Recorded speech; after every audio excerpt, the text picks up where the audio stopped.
Hi, this is me, Cameron Dillehay. I'm a 25-year-old who quit their finance job to become a pilot. I'm dedicating this channel to document this process for anyone else who might be just as crazy. So sit back, buckle up, and welcome on board.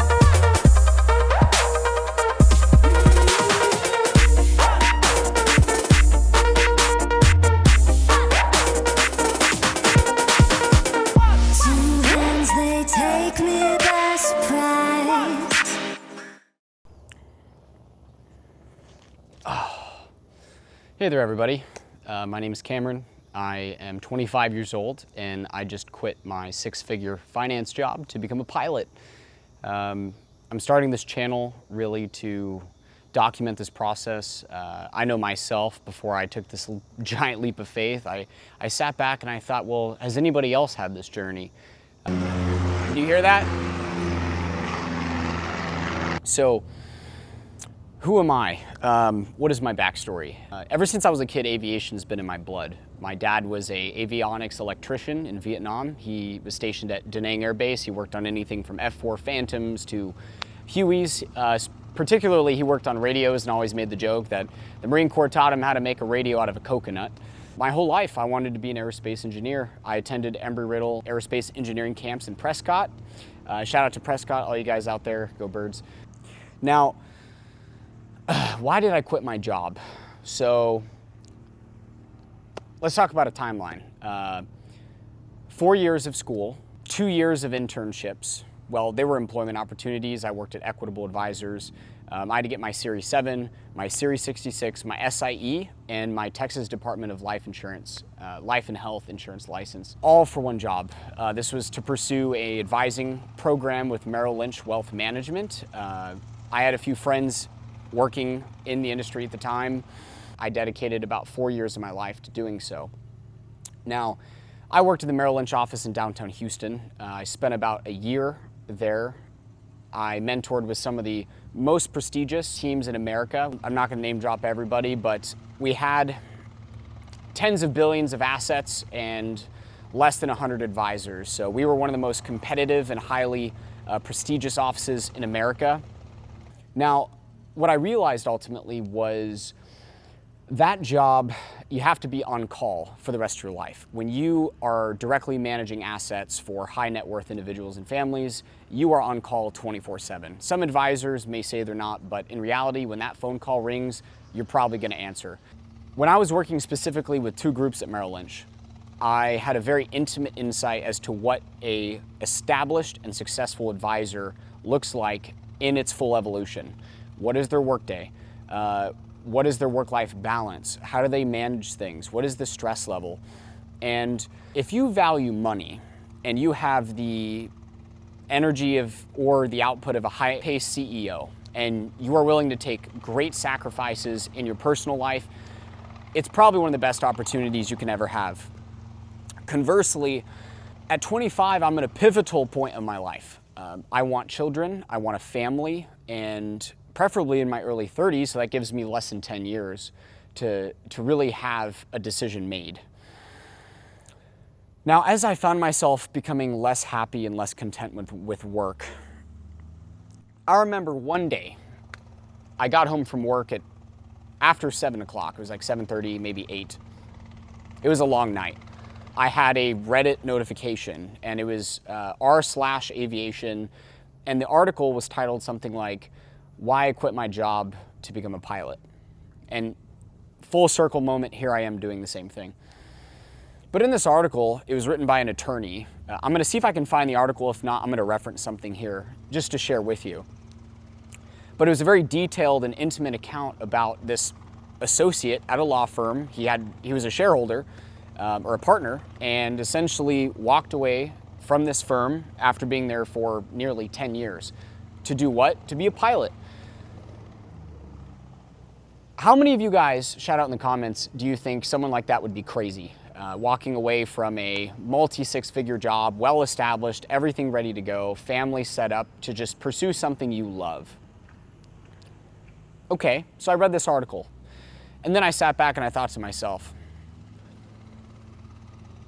what if I could do it?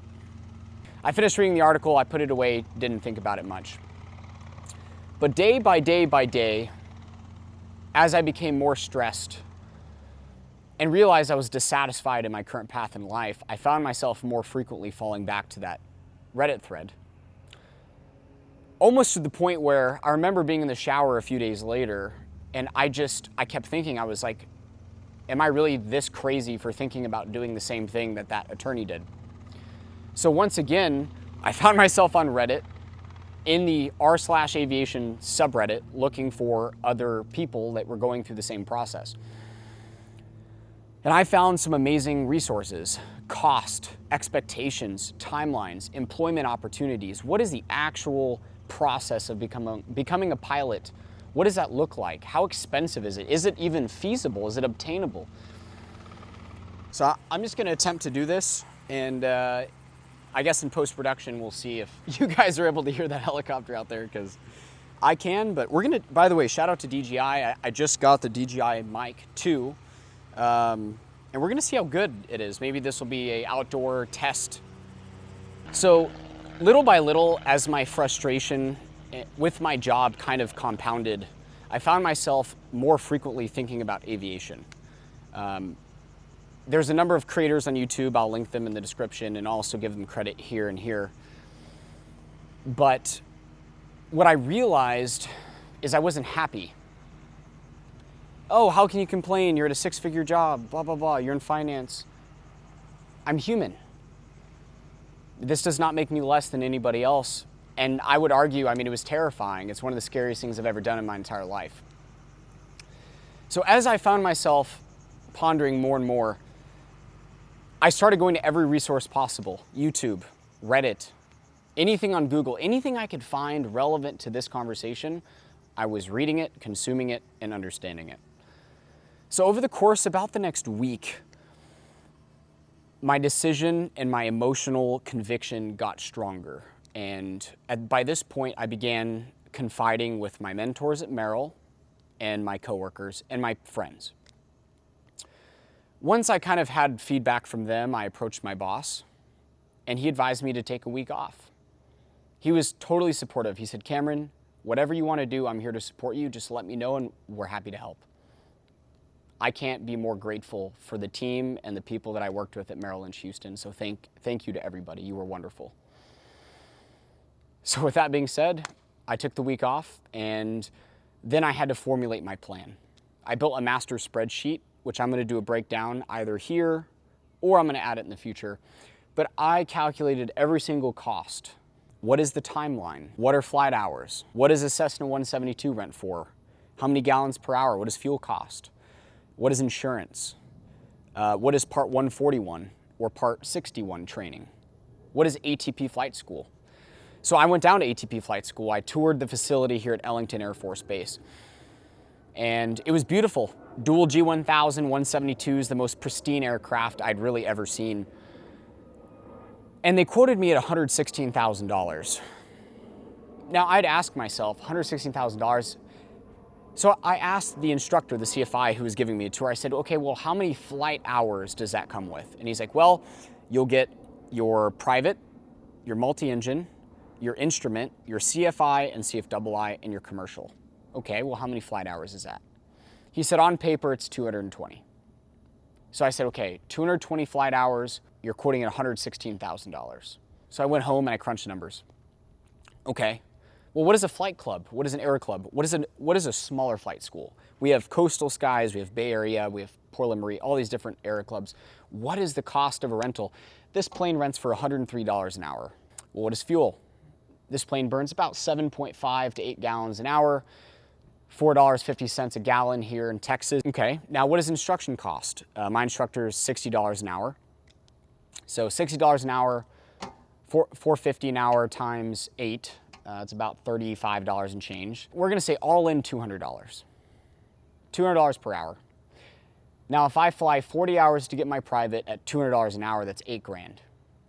So for me to go from private to commercial in this aircraft and other aircraft in the club, I was quoting, and I'm gonna refer to my spreadsheet, now you compare 35 grand to 116 grand, all of a sudden things become a little digestible. Now, ATP, there's a lot of conflicting stories about them. You have people saying it's wonderful, and I think for the right opportunity and the right person in the right situation, it'll make sense. But they want you to take a Ginnie Mae loan at a high interest rate. If you're financing 116 grand at a 7, 8, 9% interest rate compounded, by the time, like let's say you get to the airlines 5 years later, all of a sudden you're gonna owe $200,000. It compounds quickly. And that's just when you get there, then you actually have to pay it down. So there's a lot of things to consider. And once I toured all the flight schools, all the clubs, I made a decision. I said, you know what, I'm gonna go with a Part 61. I'm gonna be with an instructor. I'm gonna do it my way. Some people might be against that, and it's okay. What I've realized is some people need structure. With a routine, they get a set hours, they have a classroom, they have an instructor, yada, yada, yada, yada. Part 61, in my opinion, works if you're a very self-motivated individual. One of my favorite quotes, shout out David Goggins, is, what are you doing when no one's looking? Think about it. You right there watching this video, what are you doing when no one's looking? If you're someone who says, I'm chasing my dreams, you're probably someone who can do a Part 61. If you're not, if you need to be herded in the right direction, ATP is probably the right way for you.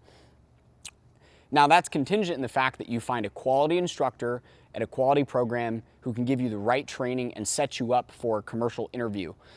So once I had toured all of my options, I'd built my spreadsheet, and I really concisely brought everything together, I made a few phone calls. I had two friends, one with his dad is a captain at Southwest, and the other was a captain at American Airlines. I spent about 3 hours on the phone with this person, and the advice they gave me was simple. If you love flying, do it. If you don't, then don't. And for me, that was an easy question. I love flying. So by the end of that phone call, I made my decision. I said, okay, I have enough information. I know the cost. I know my savings. I can afford to do this for at least 12 months. So with all things being said, I went back to work, and May 31st, I officially resigned from my job. And to anyone out there who's even on the fence about considering this, I'm making this video so you might be able to make a more informed decision. Because yes, there were resources out there, but there really wasn't anything quite like this. There was third-person examples of people who were already pilots talking about this process, but I'm somebody doing it right now. So I thought this would be a relevant opportunity to share this with you, hopefully provide you with some valuable insight. So again, I wanted to wrap this up about kind of what to expect from this channel. One, primarily, I'm gonna be documenting my journey right now as a private pilot, going through instrument, multi-engine, commercial, and eventually to an employer, and eventually the major airlines. Of course, my goal is the major airlines right now. However, I don't know, that might change. Maybe I want to go into medical evacuation. Maybe I want to go into firefighting. I don't know what I want to do, but what I do know is I want to do this. Anything that relates to this, I'm happy for the rest of my life. Another aspect of this journey is I'm going to be recording and filming and debriefing my experiences as a student going through this training today. So my weaknesses, my failures, you're going to see if I bounce a plane, you're gonna watch it. If I have a failed approach, you're gonna watch it. And the good things. So when I have a beautiful cross country with blue skies and rainbows, I'm gonna document everything. I'm gonna share it with you guys so you can ride along with the journey. Also to expect in this channel, I want to document air shows. I wanna go around and get involved in the community. What are people doing? I have a personal goal. I wanna fly to all 48 contiguous states in America, including the District of Columbia, Washington. I wanna see everything, and I'm gonna take you guys along. Now, one other thing that I may include would be relatable rants. If there's something that I feel like is of importance that will bring you value, I'm gonna share it with you. So if this could be expense related, this could be training related, this will be probably a portion of my debriefs. There's gonna be rants galore. I'm gonna give a teaser for the upcoming video. We have a plane, you can't see it right now. It's 9-4 Juliet. It's a Piper Cherokee 180. I had my first partial engine failure last Thursday. I was about 200 feet AGL. I lost approximately 50% of my engine less than 300 feet from the ground. I have my 4-flight ADS-B data. I pulled my recordings off of live ATC. Unfortunately, my camera that I'm filming on, I didn't have. It arrived today. So with that being said, I recreated it in Microsoft Flight Simulator. I'm I'm going to do a live commentary breakdown of the event and really walk you through my decision-making process, what I could have done better, and what I did good. And ultimately, I will preface this by saying the plane was not damaged. I was not injured. I did have a passenger, and I managed to land on the runway. So with that being said, thank you guys so much for watching this video. I appreciate you. There's gonna be plenty of fun content to come in the future. This is just the beginning. If you guys have any feedback, opinions, let me know. Good or bad, throw them in the comments. You're not gonna hurt my feelings. With that being said, shout out. Thank you for being here. I'm out. Got your sight. Doesn't look like anybody else is here but us. You all right? And we had a pretty significant power failure at about 350 feet AGL. Really kind of concerning, man. I'm a little shaken up, but we're all good. Did a great job. Looked amazing from here. Thanks, brother. Yeah, I passed my check ride last week, so here we are. Welcome to G8. That's exactly right, man.